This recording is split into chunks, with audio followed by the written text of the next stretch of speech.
अस्सलाम वालेकुम नाज़रीन, मां यहाँ अली रज़ा मंगी। तवानाई पैदा करण वारो मंसूबो तवानाई त पैदा न करे सघियो, पर सिंध हुकूमत लाइ करप्शन जो हिकु नओं स्कैंडल ज़रूर पैदा करे। हिन मंसूबे जे लाइ सिंध हुकूमत आलमी बैंक खां $10 करोड़ जो कर्ज़ वरितो ऐं दावा कई त 2 लख सोलर किट्स ख़रीद कई वेंदियूं, जेके घरेलू सार्फनि खे तवानाई बचत जे लाइ ॾिनियूं वेंदियूं। पर दस्तावेज़नि मुताबिक़ 2,968 किट्स मां रुगो 1,40,000 किट्स घुरायूं वेंदियूं।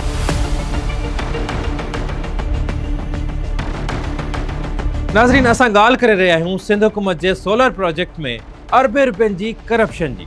सभ खां पहिरियां अव्हां खे ॿुधाईंदासीं त ही करप्शन स्कैंडल आहे छा। सिंध सोलर एनर्जी प्रोजेक्ट सां लाॻापियल हिकु वॾो माली स्कैंडल गुज़िरियल साल साम्हूं आयो, जंहिंमें सोलर किट्स जी दरामद दौरान घटि क़ीमत ज़ाहिर करे टैक्स बचाइण, मनी लॉन्ड्रिंग ऐं जाली दस्तावेज़नि जे इस्तेमाल जा इल्ज़ाम लॻा। ही मामिलो सेनेट जे स्टैंडिंग कमेटी ताईं पहुतो, जंहिं बाद मुख़्तलिफ़ इदारनि पारां जांच कई पई वञे। सिंध सोलर एनर्जी प्रोजेक्ट छा आहे? ही मंसूबो सिंध हुकूमत तरफ़ां ग़रीब ऐं पुठिते पियल इलाइक़नि में माण्हुनि खे सोलर होम सिस्टम फ़राहम करण लाइ शुरू कयो वियो हो, जंहिंखे वर्ल्ड बैंक जी माली मदद हासिल हुई। मंसूबे जो मक़सदु उन्हनि घरनि ताईं बिजली पहुचाइण हो जिते रिवायती बिजली मौजूद ई न हुई। स्कैंडल कीअं साम्हूं आयो?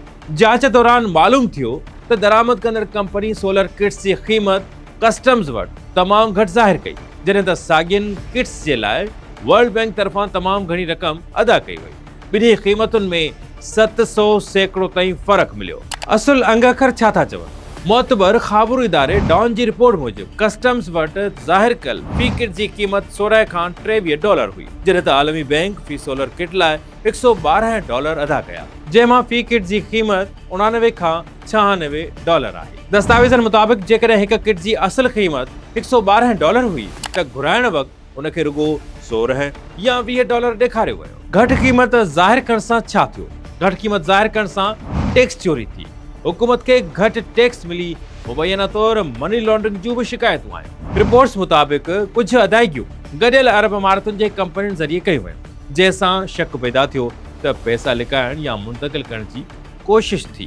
डॉन अख़बार जी रिपोर्ट मूजिब जांच में ख़बर पई त कुझु गुड्स डिक्लेरेशन्स जाली हुई या उन्हनि में फेरफार कई वई हुई। पैसनि जे असल ज़रियनि खे लिकाइण लाइ मुख़्तलिफ़ कंपनियुनि ऐं मुल्कनि ज़रिए ट्रांज़ैक्शन्स शामिल हुई।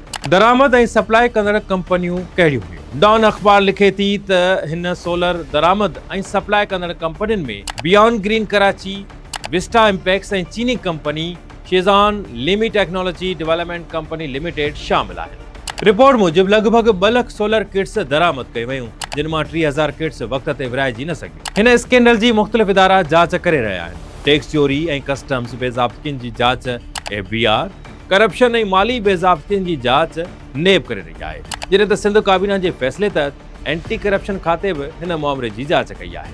ही मामिलो जॾहिं सेनेट जे इक़्तिसादी मामलनि बाबति स्टैंडिंग कमेटी ताईं पहुतो त चेयरमैन स्टैंडिंग कमेटी सैफुल्ला आबड़ो सख़्तु सवाल उथारिया। हुन चयो त मार्केट में 21,000 रुपयनि में मिलंदड़ सोलर पैनल 60,000 रुपयनि में ख़रीद कयो वियो। हुन इल्ज़ाम हयो त NGOs जी चूंड बिना टेंडर जे कई वई ऐं पंहिंजा माण्हू नवाज़ण लाइ समूरो मंसूबो तरतीब ॾिनो वियो। करप्शन जूं ख़बरूं साम्हूं अचण बैदि FBR, नैब ऐं सिंध एंटी करप्शन खाते जांच शुरू कई। नैब सिंध हुकूमत खां समूरो रिकॉर्ड तलब कंदे चयो आहे त कस्टम्स ऐं FBR जी तस्दीक वारा मामला साम्हूं अचण सबबि ही सिर्फ़ सूबाई इंक्वायरी जो मामिलो न रहियो आहे। नैब मूजिब नैब ऑर्डिनेंस 1999 तहत सरकारी अमलदारनि ख़िलाफ़ इंक्वायरी जारी आहे। हाणे अहम सवाल इहे आहिनि त जेकॾहिं असुल क़ीमत घटि हुई त दरामद वक़्तु वधीक रक़म छो ज़ाहिर कई वई? जाली दस्तावेज़ कंहिं तयारु कया? आलमी बैंक जी रक़म किथे ख़र्च थी? छा सरकारी ऑफिसर ऐं सियासी शख़्सियतूं बि हिन मामले में शामिल हुयूं? आख़िर कंहिंखे फ़ाइदो पहुतो?